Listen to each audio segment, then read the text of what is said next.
Guys, so today I will tell you a little about how was my experience in Buenos Aires. So in July last year, I traveled to Buenos Aires to study Spanish, and it was really great. I just wanted to tell you how it was. So I went there to study Spanish. I already knew a little bit, but very little, and the experience learning it was amazing. I mean, one of the highlights of this trip was that the school was amazing. Like, really, like a movie scene. It was very colorful, and it was little. It wasn't a big school. Like, it had, like 10 classrooms, but it was one of the best schools I have ever visited in my life, and I will never forget that. Also, the people that worked there, they really helped us because it was a school of just exchange students, so they really did help us there. The other highlights were the food. The food there is amazing. It's like I can't even understand because like Argentina and Brazil are literally side to side, but the food is so different. Like, but it is amazing. Like, it doesn't have to be like a big restaurant like with a reputation to be good. Just like a little corner restaurant is amazing. It's all amazing. Doesn't matter where you go. There is one restaurant in that I have in mind that I went there like almost every day with the friends I made there. Like, it was very close to our school, so we got out of school and went there to lunch like almost every day, and I will never forget that restaurant because they served breakfast, lunch, and dinner. Anything that you can possibly imagine, they have there. And I never have seen that restaurant closed at the time I was there. Like, they were open really early in the morning, and at night, I don't know, they must close like 1 a.m. It must be because I have never seen that place close. It's like 24/7. The city as a whole is amazing. Amazing.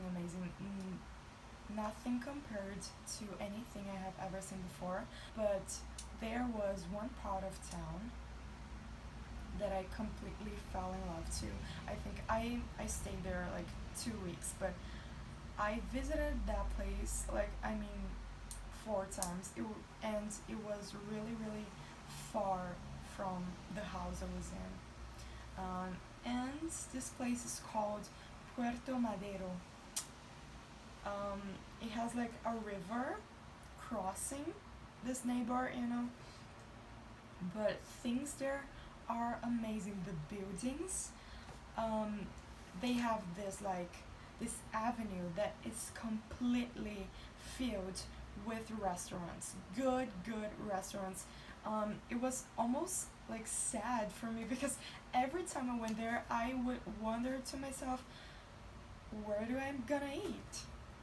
Because everything was so amazing. So I really got, I would be very confused of where I would have to go to eat because I knew that every single restaurant that I would get into would be amazing. So it was a real struggle for me. Hopefully I can get some pictures of the town and the foods I ate in this video. If I have enough editing skills, I don't know, we'll find out. Another thing I was a little bit insecure about, but I ended up liking very much, was the house that I stayed in. I was hosted by a 72-year-old woman. She was very lovely. She would cook for me sometimes, and her house was very like old, but not old in a bad way, like in a good way, like vintage. Like, all of her stuff was made of wood, very, very classic.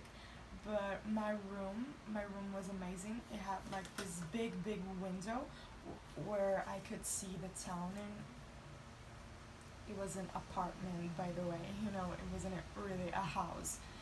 Um, but she was amazing, and I was very insecure about it, as I said, because you're staying in a person's house that you have never seen before. It like could be a real nightmare, but it wasn't. It was amazing, and I'm so thankful for that old lady. I will never forget her. She is in my heart. I would talk to her, to practice my Spanish. She said that my Spanish was really, really good. I could never thank her for that any more than I did. Well, this is kind of weird, but I was very excited because there was the first time I have ever used the subway. Yes, here in my city in Brazil, we don't have subways. The city isn't big enough for that. But there, yeah, and I used subway in my very first day, and I had no idea. I was completely alone. I didn't knew anybody. I had the card. Like, it was one of the first things I I searched for when I got there, and I used it in the first day. I just walked right down to the subway, and I have no idea what I was doing. I was so nervous of like getting lost and never finding myself again in the city. But I asked the people who worked there to help me, and they did. So yeah, it was very radical for me. It was like an adventure for me to use the subway in my very first day, and the other days too. But I got used to it very fast. Like in the third day, I think, I was already okay. Subway, no big deal. I already know how this works. But in the very first day, yeah, it was stressful. Some bad things now. Life isn't just the good things, right? We have to get a bad side too. And the bad side was that I was 16 last year. I still am, but I'm turning 17 in April. And I I was so innocent in that trip, in the meaning of thinking that people would only want the good for me there. People I didn't even met. Thinking that people wouldn't have second chances, get advantage of my innocence. So I really got myself into some pretty bad situations that not even my family knows about. Only three people know about the story I'm referring to. Obviously, I'm not telling it right here because it's too embarrassing for me to like tell how dumb I was, and to think that it was a good person that would want to do me a favor. But it could end up really, really bad. I'm not lying here. But I did get out of that situation, and I just want to forget about it, but I guess I can, right? Because that's how you learn, with your mistakes. Another pretty bad thing is that I would get myself lost every single day. Because I was there for 14 days, and I wanted to know so much places because it's such a big city. So every day I went to a different place, a different part of town, and every single day I would get lost.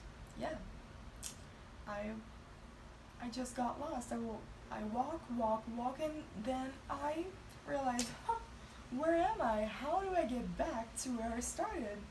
Like every single day it was like this, but I asked people in the streets for helping me out. Like, how do I get back to the subway? Where is this? Where is that? Where exactly I am right now? You know, because my internet and my phone wasn't really working very well in some parts of the city, and I got lost walking, I got lost in the subway, I got lost in the bus, I got lost in Ubers, I got lost everywhere in that town, and that would really freak me out because I got so scared of. I know it's silly, that would never happen, but it was something I would think like, oh my god, I'm gonna be lost forever. I'm never going to get back. Yeah, so I would be very dramatic about that. Of course, I didn't tell my parents when I got lost. Just when I got back to Brazil safe. But when I was there, no, no way. So they would think I was very mature. Yeah, that was my first trip that I did internationally, and this year in July again, I will be going to Malta in Europe, um, visiting some other countries in Europe as well, like Spain, Italy, maybe Portugal. But yeah, but I'm going to stay in Malta for like I think a month. It'll be the first time that I will actually speak to native English speakers. I have never experienced that before, and I'm very excited.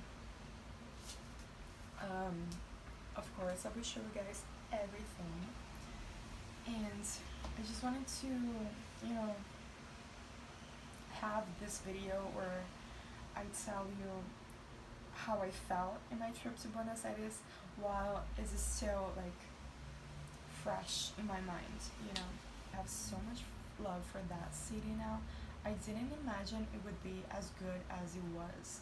It was a real magical experience. I was completely alone. I think I met a version of myself there I have never met before because I was completely alone with people I have never seen before. So I would really have to deal with situations I have never been into before, like all by myself. Um, I I think I have grown so much in this trip. I will never forget it. Never ever. I want to get back there so badly. I don't know when, but I will. Okay, Buenos Aires. Wait for me, I'm coming back someday. Bye guys.